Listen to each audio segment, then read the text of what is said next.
Breaking overnight, some roads around the FM Metro got quite the dose of water after a hit of early morning storms. We checked a number of trouble spots around 5 this morning. The water has all gone down now, but on top of that heavy rain, we had some damaging hail in some parts. Take a look right there. That is 2-inch hail that fell in Lake Park overnight early this morning, causing probably some dings to your vehicle if it was parked outside. We want to head on over to First Alert Storm Team meteorologist for a check of your forecast today.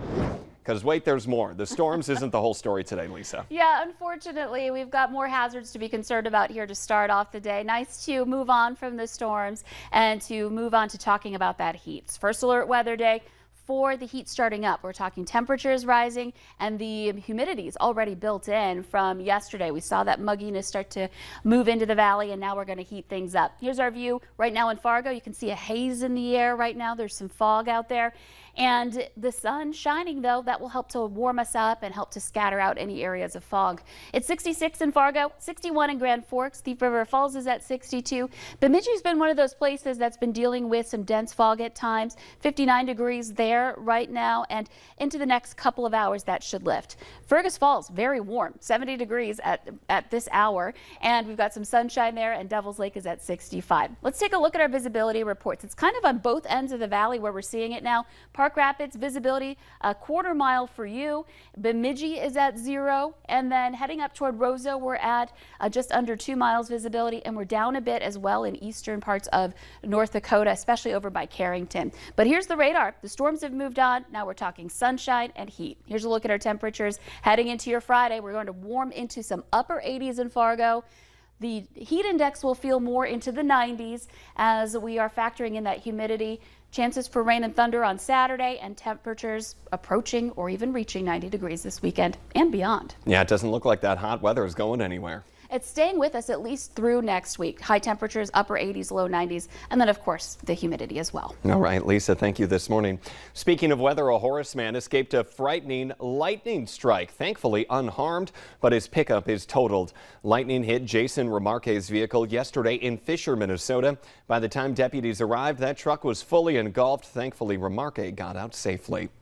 Breaking overnight, armed and dangerous, and who knows where he's headed. Police around the region are on alert for an attempted murder suspect who got away from officers during a chase in Bismarck last night. James Van, picture up on your screen, was spotted last night by officers who then went on a high-speed chase with him. Police ended the chase because it was just too dangerous. They later received tips about the suspect in a Bismarck North Side neighborhood. They issued a shelter in place there. Van's whereabouts are still unknown this morning. The man killed in last Friday's shooting by police, Shane Netterville, has his family describing him as a goofy guy who loved chats and video games, but he also had a number of run-ins with the law starting back in 2012. He had convictions for DUI, drugs, and thefts, but in 2019 there were 2 domestic violence charges. Witnesses told police they watched Netterville knock a woman to the ground, grab her hair, and then push her head into the concrete. Days later, he's accused of punching that same woman in the head. About a month later, court documents say that Netterville placed both of his hands around that same woman's neck until she couldn't breathe. Netterville was accused of those same actions again 7 months later. And court documents say that Netterville admitted to police that he struggled with how to handle his anger. Valley News Live spoke with the victims from all of those incidents who say that they think it's vital the community know that Netterville had an extremely violent tendency.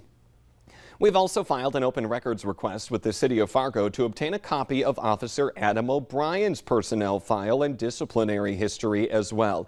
He is the officer involved in that deadly shooting. We want to get a better understanding of his background. The city says it should be completed by early next week. An autopsy will determine the cause of death of a man found in Lake Bemidji, although Beltrami County authorities say there are no obvious signs of trauma.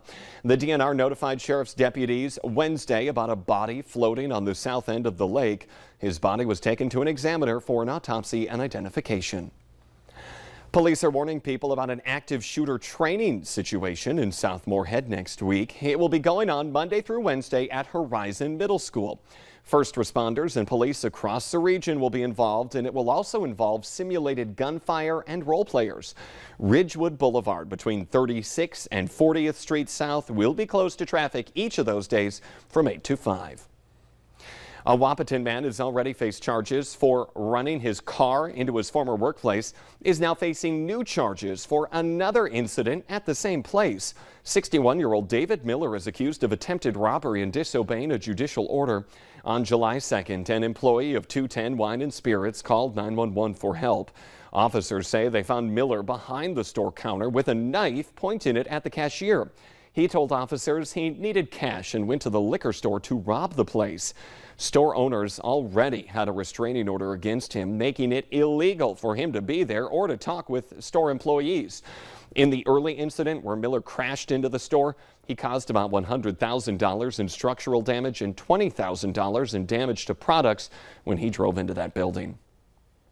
We have a heads up for people driving in West Fargo today, including those of you headed out to the Red River Valley Fair. We are taking a live look this Friday morning near Main Avenue in West Fargo. There is a lane closure planned for later today, starting west of 4th Street East. That's near the post office and the McDonald's. That lane will be closed until next Thursday or until work on that north-south bikeway is done. You also see standing water there and what they've already started working on from that overnight rain. The Downtown Fargo Street Fair plays a vital role in helping small businesses promote and sell their products. And in the wake of record inflation, businesses say they're grateful for the support they get from the community. Last fall we did raise our prices just a little bit, but a lot of people were pretty understanding with that. You know, they still came in and they didn't really make too much of a fuss, so that was really nice to see that they still supported us. If you want to get out to the fair, you're in luck. It still goes on today, also goes through tomorrow. The Clay County Fair is also underway in Barnesville now through Sunday. The 4-day event features livestock shows, exhibits, entertainment, and food. This year's grandstand events include a truck and tractor pull, that's tonight, demolition derby tomorrow, and ranch rodeo on Sunday. We do have a link to a full list of activities. You can find it on our VNL News app. The Today Show and CBS Mornings are just about to start, but the Valley Today rolls on.